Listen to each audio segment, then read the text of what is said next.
हाँ dear student, देखिए पिछले एपिसोड जो हमने एपिसोड 2 दिया था क्लासिफिकेशन ऑफ ऑर्गेनिज्म में जो हमने डिस्कशन किया था आप लोगों से। तो मैंने आपको लास्ट जो बताया था वो टेक्सोनॉमी के बारे में हम लोग बात कर रहे थे। टेक्सोनॉमी और टेक्सोनॉमी के जो टाइप्स थे उसके बारे में हमने डिस्कस किया था। ये आपको सबको देखा होगा आप लोगों ने।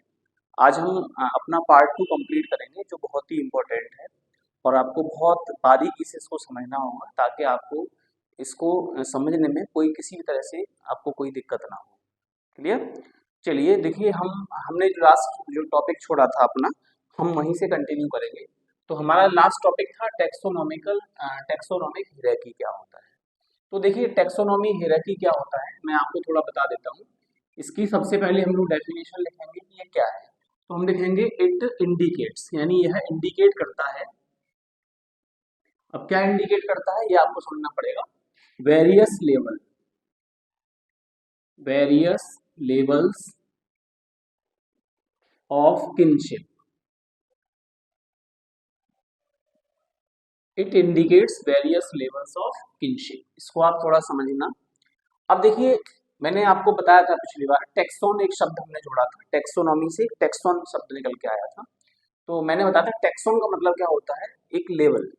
ये तो यहाँ पे जो हियरार्की है वो क्या लेवल बताता है, one level to other,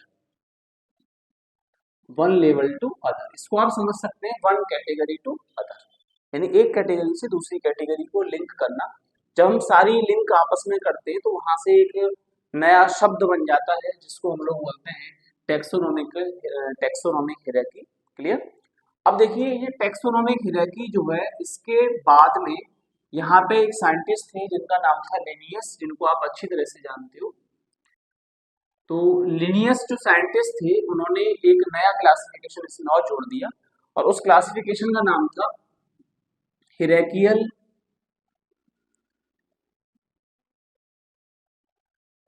system of classification. देखिए ये क्वेश्चन जो है कई बार कंपटीशन एग्जाम्स में पूछा गया है कि हियरार्कियल सिस्टम ऑफ क्लासिफिकेशन को देने वाले वैज्ञानिक का नाम बताइए। तो उसमें आपका एक ऑप्शन आता है कैरोलस लिनियस, जिनको कार्ल वॉन लेनी भी कहा जाता है। तो उन्होंने इसको दिया था। अभी हम बात करेंगे कि जो हमारा टेक्सोनोमिक हियरार्की होती है उस टेक्सोनोमिक हियरार्की में कौन कौन सी जो कैटेगरीज होती हैं उनको इंक्लूड किया गया है। तो देखिए हम यहाँ से हमारा जो नेक्स्ट हेडिंग होगा वो होगा मेजर कैटेगरीज ऑफ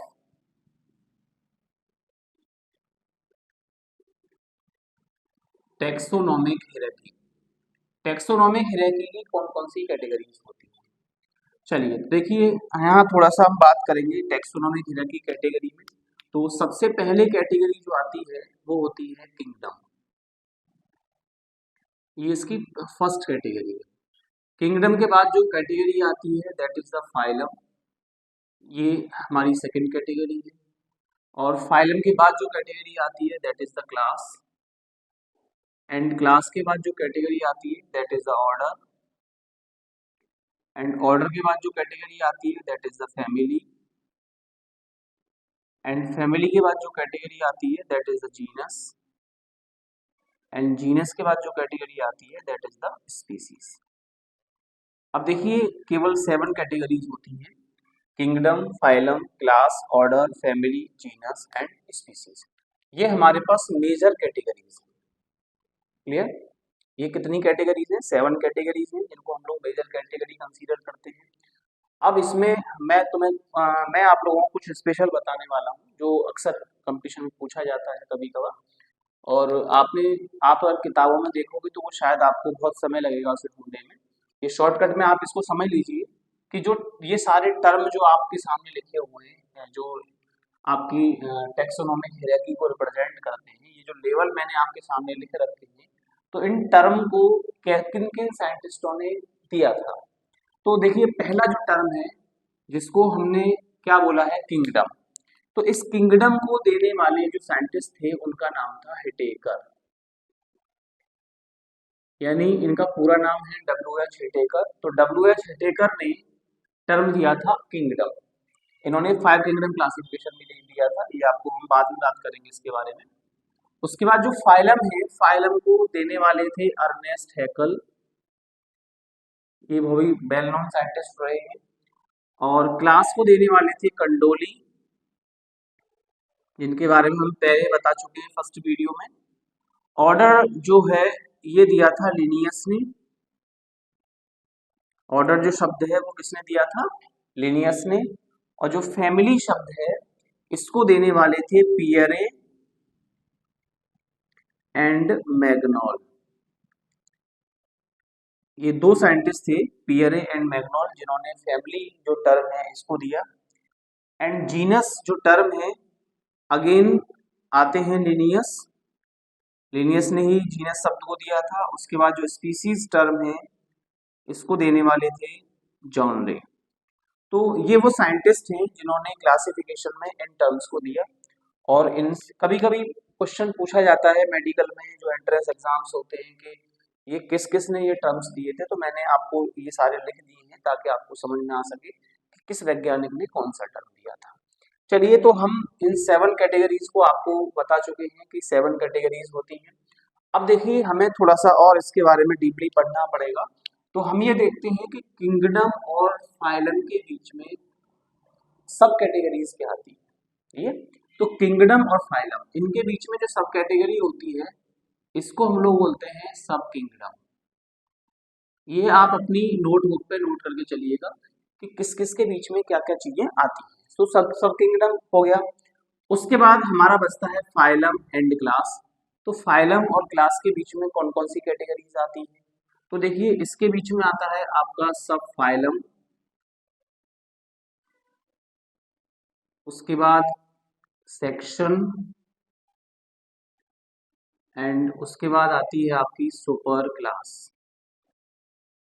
तो ये 3 कैटेगरी है, या इनको कह सकते हो कि ये सब कैटेगरी कह सकते हो, जो इनके बीच में रखी जाती है फाइलम और क्लास के बीच में। अब उसके बाद जो आता है वो क्लास आ जाता है। फिर क्लास और ऑर्डर के बीच की बात करते हैं। तो क्लास और ऑर्डर के बीच में जो आता है वो है हमारे पास सब क्लास,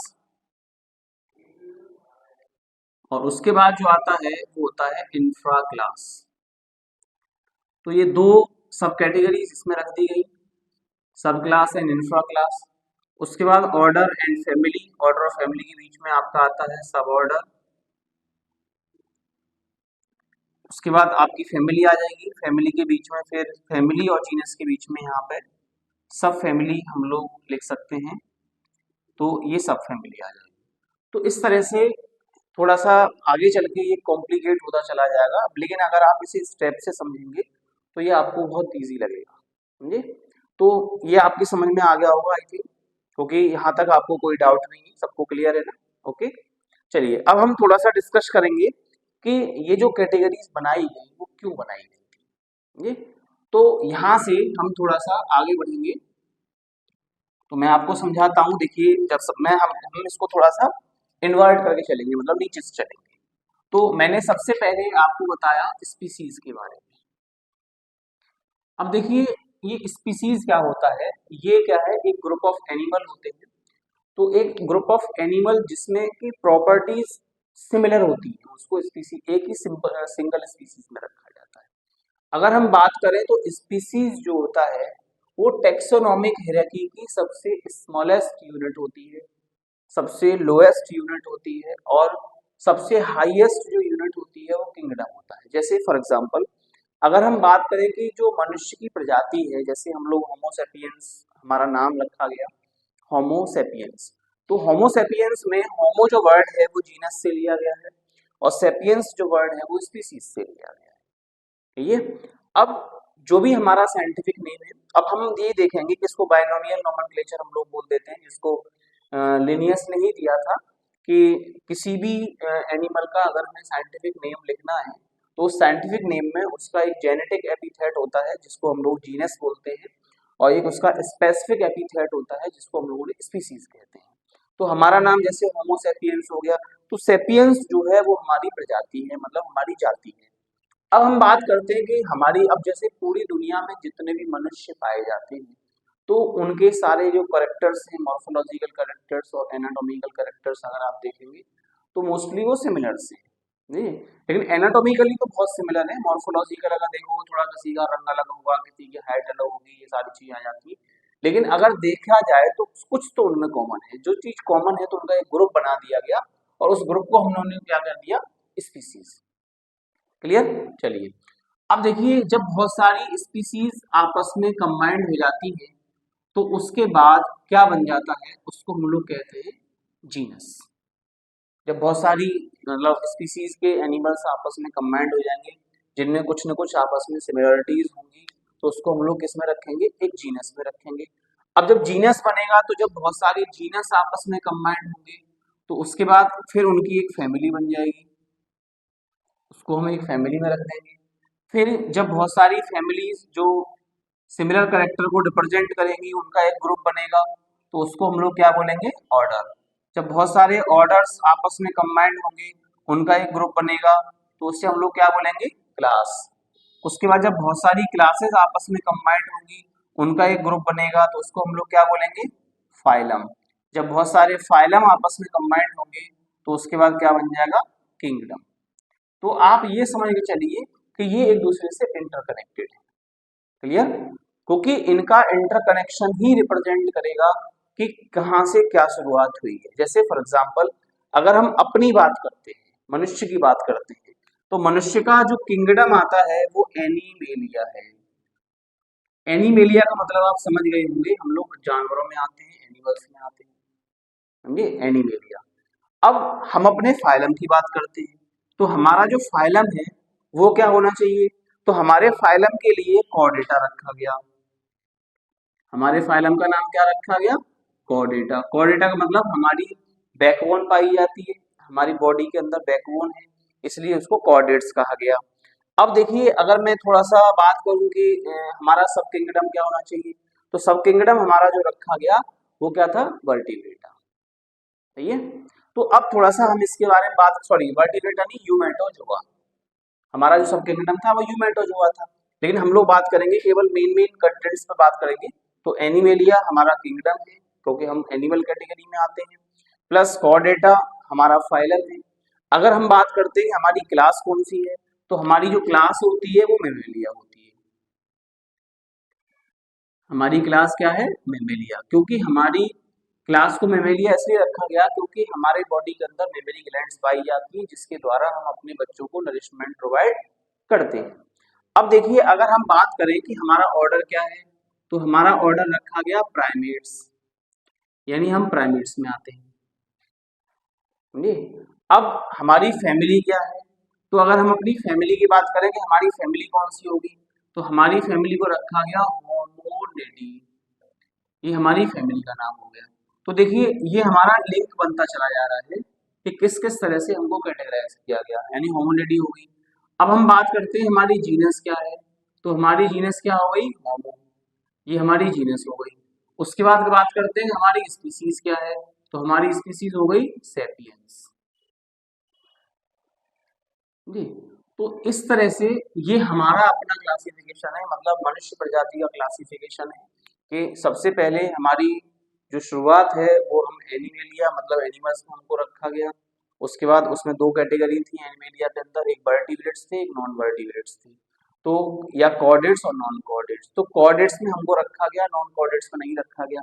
फिर कॉर्डेट्स के बाद हमारी क्लास जो बन के आई वो मेमेलिया थी, मेमेलिया के बाद हमको प्राइमेट्स में रख दिया गया, प्राइमेट्स के बाद होमोनिडी, होमो एंड सेपियंस। तो ये हमारी एक कैटेगरी है जिससे हमें पता चल जाता है कि हमें किस किस तरह से व्यवस्थित किया गया है, या किसी भी एनिमल को हम इसी कैटेगरी इसी तरीके से कह सकते हो टेक्सोनॉमिकल हायरार्की के रूप में उसको हम लोग लिखते हैं। क्लियर? चलिए अब हम यहाँ से आगे जो पॉइंट्स हैं वो डिस्कस करेंगे। तो आगे क्या है कि जैसे हम लोग पढ़ेंगे कि जो टेक्सोनॉमी होती है, तो टेक्सोनॉमिकल हायरार्की में ऐसी कौन सी चीजें होती हैं जो एनिमल्स और प्लांट की स्टडी करने में हमको हेल्पफुल होती है। तो हमारा जो नेक्स्ट टॉपिक होगा वो होगा टेक्सोनॉमिकल एड्स, या टेक्सोनॉमिकल जो हेल्पफुल चीजें होती हैं जिससे हमें टेक्सोनॉमी की स्टडी करने में हेल्प मिलती है। तो उसको हमने यहाँ पे एक नया टर्म दिया हुआ है जिसको हम लोग बोलते हैं टेक्सोनॉमिक या टेक्सोनॉमिकल एड, AIDS। एड्स का मतलब होता है यहाँ पे हेल्थ। नहीं, ये कोई बीमारी नहीं है एड्स, जैसे आप सोच रहे हो कि एड्स की बीमारी है, वो नहीं है, ये वाला है टेक्सोनॉमिकल एड्स। AIDS मतलब होता है इसका हेल्प, कि ऐसी कौन सी चीजें हैं जो हमारी हेल्प करती हैं कि किस तरह से हमें क्या करना चाहिए टेक्सोनॉमिक तरीके से। ओके, चलिए तो हम यहाँ बात करते हैं। तो सबसे पहले हमारा जो पॉइंट आता है वो आता है हर्बेरियम। पहला पॉइंट क्या है हमारा? हर्बेरियम। अब देखिए हम हर्बेरियम के बारे में पढ़ेंगे कि ये हर्बेरियम क्या होता है। तो हर्बेरियम क्या है? It is the collection of, it is the collection of pressed comma dried plant specimens on paper, paper sheet. Clear? यानी पौधों को तोड़ करके उनको दबा के किताबों के बीच में रखना, या किताबों में रख करके उनको सुखाने के बाद कलेक्ट कर लेना, क्या कहलाता है? हर्बेरियम कहलाता है। समझ में आया? जैसे आप लोग मान चलो कोई गेहूं की पत्ती तोड़ के लाते हो, उसको अपनी कॉपी के जो पेजेस होते हैं उसके बीच में उसको दबा करके और रख दीजिए, तो कुछ दिनों बाद क्या होगा? वो सूख जाएगी। जब वो सूख जाएगी तो वो आपका क्या हो गया? स्पेसिमेन हो गया प्लांट का। समझे? अब ये जो होता है ये हमारे लिए कहाँ कहाँ हेल्पफुल होता है, या हम बात करें कि हर्बेरियम की शुरुआत सबसे सबसे पहले किसने की, तो मैं आपको बता दूं इसकी जो शुरुआत हुई थी हर्बेरियम की, स्टार्ट्स इन पीसा, यानी पीसा इटली। इटली में जो पीसा एक जगह है वहां पर इसकी शुरुआत हुई थी, और जो शुरुआत करने वाले व्यक्ति जो थे उनका नाम था प्रोफेसर गिनी। प्रोफेसर गिनी ने इनकी स्टार्टिंग की थी, ये चीज ध्यान रखिएगा, हर्बेरियम को स्टार्ट किया था। अब हर्बेरियम जो होता है ये हमें क्या क्या चीजें प्रोवाइड करता है, तो यहां से हम लोग समझेंगे इंपॉर्टेंस ऑफ हर्बेरियम, यानी हर्बेरियम का क्या इंपॉर्टेंस है, ये हमें क्या किस चीज में हेल्प करता है। देखिए पिछली बार इसमें से क्वेश्चंस पूछे गए हैं नीट एग्जाम में, तो मैं इसलिए इस टॉपिक को डिस्कस कर रहा हूँ आपसे, क्योंकि हम लोग क्या है कि जनरली इस टॉपिक को छोड़ देते हैं, हम समझते हैं इसका कोई इंपॉर्टेंस नहीं है, लेकिन जब कंपटीशन में क्वेश्चंस आते हैं तो स्टूडेंट कहते हैं अरे ये तो हमने पढ़ लेते तो बढ़िया रहता। तो मैं इसलिए इस पॉइंट को थोड़ा सा यहाँ ओपन कर रहा हूँ, ताकि आपको समझ में आ सके कि हमारे लिए इसका क्या इंपॉर्टेंस है। देखिए जो पहला जो इंपॉर्टेंस होता है वो मैं आपको समझाता हूँ, टू प्रोवाइड, यानी ये हमें क्या करता है, तो to provide repository of plant specimen, to provide repository of plant specimen, यानी ये प्लांट स्पेसिमेन को की जो रिपोजिटरी होती है, जो हम उसको डिपॉजिट करते हैं, उसको ये हमें प्रोवाइड करता है, उसके बारे में बताता है। दूसरा है to provide safety, to provide safety of type specimen. अब देखिए टाइप स्पेसिमेन क्या होते हैं, जैसे हम स्पेसिमेन को कलेक्ट करते हैं उसमें अ, उनको अलग अलग टाइप के स्पेसिमेंस हम लोग रखते हैं, तो वो जब हम रखेंगे तो एक सीक्वेंस में बना के रखेंगे, तो ये हमें उसके बारे में उनको एक सेफ्टी प्रोवाइड करेगा ताकि वो खराब ना हो जाए। समझे? उसके बाद क्या होता है, to provide completion, sorry compilation, to provide compilation of flora, compilation of flora manual and flora manuals and monographs, monographs, तो ये चीज हमें प्रोवाइड करता है। इसके बाद और देखेंगे to provide the best knowledge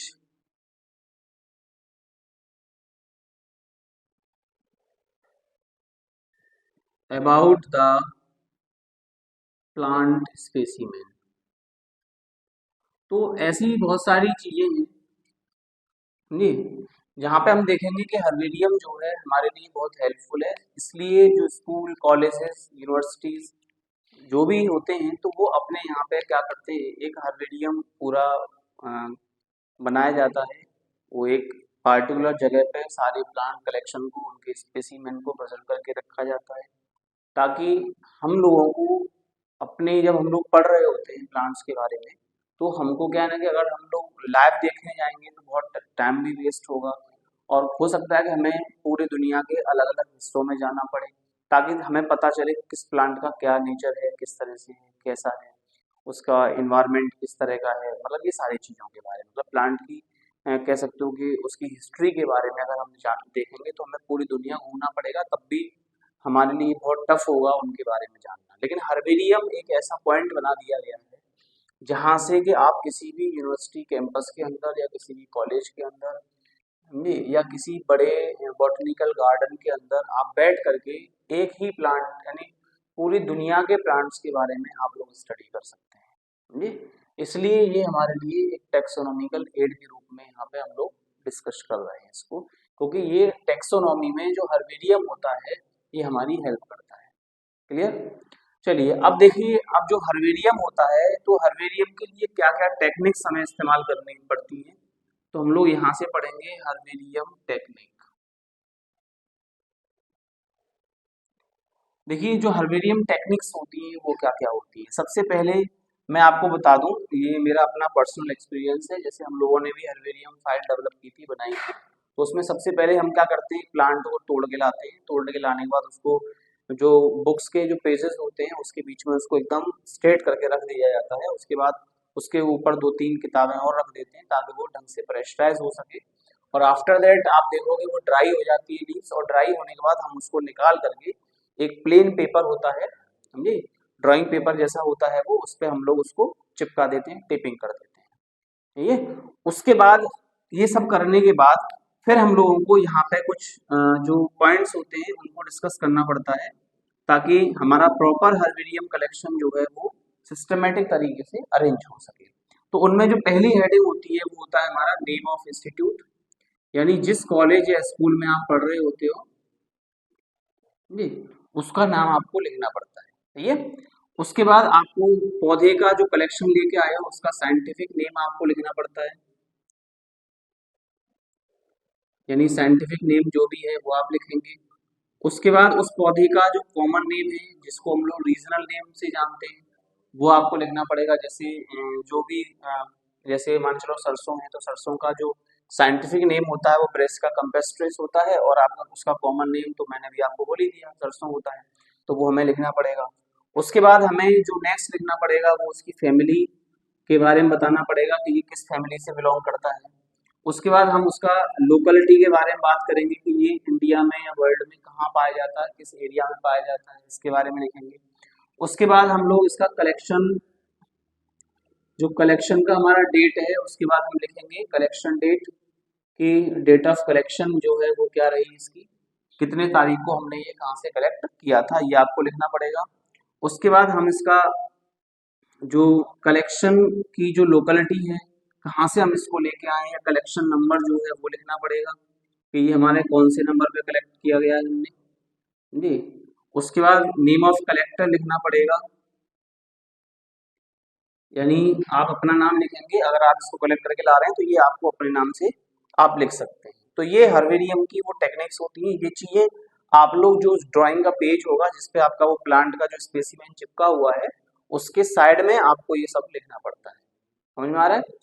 जब आप इसको लिख लेंगे तो ये आपका जो रिकॉर्ड है वो आपकी स्कूल या कॉलेज में जाकर के उसको रख दिया जाता है, ताकि आपके जो जूनियर्स हैं वो उसको इजीली स्टडी कर सकें। ओके, चलिए, तो मेरा मानना ये है कि आपको यहाँ तक सब कुछ समझ में आ गया होगा।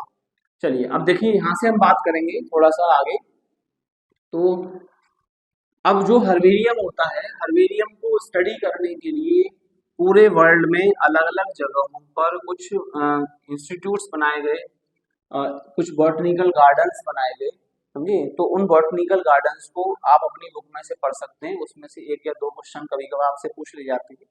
जैसे फॉर एग्जांपल मैं आपको बता दूं, जैसे अपनी इंडिया के अगर यूपी में बात करें तो यूपी में एक है NBRI, उसका नाम है NBRI। NBRI का मतलब होता है नेशनल बॉटनिकल रिसर्च इंस्टीट्यूट, ये हमारा लखनऊ में है। ये तो इस तरह से क्वेश्चन पूछे जाते हैं कभी कभार, ये थोड़ा जीएस के क्वेश्चन भी एक तरह से। और कभी कुछ कंपटीशंस में भी ये क्वेश्चंस पूछे जाते हैं कि जो बॉटनिकल गार्डन है, जो हर्बेरियम गार्डन है, वो कहाँ पे है और किस किस जगह पे है, तो ये सारी चीजें आपसे पूछी जाती है। तो ये आप लोग अपनी बुक से नोट कर लीजिएगा। ओके, चलिए अब हम थोड़ा सा पढ़ते हैं कि इसकी जो हमारे पास टेक्सोनॉमी जो होती है इसकी स्टडी के लिए और क्या चीजें हेल्पफुल होती है। तो मैं आपको बता दूं, नेक्स्ट जो हमारा निकल के आता है वो है बॉटनिकल गार्डन्स। बॉटनिकल गार्डन, अब देखिए ये बॉटनिकल गार्डन क्या होते हैं। यहाँ पे क्या होता है, एक बगीचा बनाया जाता है जिसमें जो प्लांट्स होते हैं उनको उगाया जाता है ताकि हम लोग उसकी ऑब्जर्वेशन अच्छी तरीके से कर सकें, उसके बारे में अच्छी तरीके से जान सकें, उसकी क्लाइमेटोलॉजी को समझ सकें, उसकी properties, family, common name etcetera etcetera. तो ये सारी चीज़ों को हम लोग इजीली एक ही जगह पे समझ सकें, उसकी स्टडी कर सकें लाइव। तो ये सब उन चीज़ों को हम लोग क्या बोलते हैं, बॉटनिकल गार्डन। ये आप देख सकते हो, दैट इज अ स्पेस जहाँ पे बहुत सारे पौधे जो प्लांट्स जो होते हैं उनको उगाया जाता है साइंटिफिक मेथड से। नेक्स्ट जो आते हैं हमारे वो जूलॉजिकल म्यूजियम्स होते हैं। देखिए जूलॉजिकल जो म्यूजियम होते हैं उसमें आप देखेंगे जैसे कि स्कूल, कॉलेजेस, जो यूनिवर्सिटीज होती हैं वहाँ पे जो एनिमल्स होते हैं उनके फॉसिल्स को प्रिजर्व करके रखा जाता है। कुछ एनिमल्स को फॉर्मेलिन जो लिक्विड होता है उसके अंदर प्रिजर्व करके रखा जाता है, तो वो हमारे म्यूजियम बोले जाते हैं। और ये बहुत बड़े बड़े होते हैं, यूनिवर्सिटीज में देखोगे जा करके। तो इनसे क्या होता है, हमें उनके बारे में समझने में हेल्प मिलती है कि हमारे जो प्री हिस्टोरिक एनिमल्स थे वो इस तरह से थे और जो वर्तमान है वो इस तरह से है। जैसे कुछ जो स्पीसीज हैं वो गायब हो चुकी है और कुछ इंडेंजर्ड हैं, खतरे में है, गायब होने वाली है। तो उनके बारे में हमारे हम लोग कैसे स्टडी कर पाएंगे, जब कोई चीज वर्तमान में प्रेजेंट नहीं है तो उसके बारे में कैसे पता चलेगा। तो उस चीज का कलेक्शन हमें कहाँ से मिलेगा, जूलॉजिकल म्यूजियम जो होते हैं वहां से मिल जाएगा। उसके बाद आपका देखेंगे जूलॉजिकल पार्क जी। तो जूलॉजिकल पार्क जो होते हैं वहाँ पे जैसे जगह जगह पे जू बनाए गए हैं जहाँ पे एनिमल्स को एक प्रॉपर तरीके से संरक्षित करके रखा जाता है, ताकि उनको प्रॉपर न्यूट्रिशन दिया जाता है, उनकी प्रॉपर मेडिकल केयर की जाती है, ताकि हम उनके बारे में डीपली स्टडी कर सकें जी। उन पर कुछ रिसर्च भी की जाती है जी। तो ये सारी जो चीज़ें हैं उसको जूलॉजिकल पार्क है, जू जैसे कुछ शहरों में जू बनाए गए हैं। तो these are so many things which are helpful to, कह सकते हो कि for the taxonomical hierarchy. Okay, अब देखिए हम यहाँ से थोड़ा सा आगे डिस्कस करेंगे।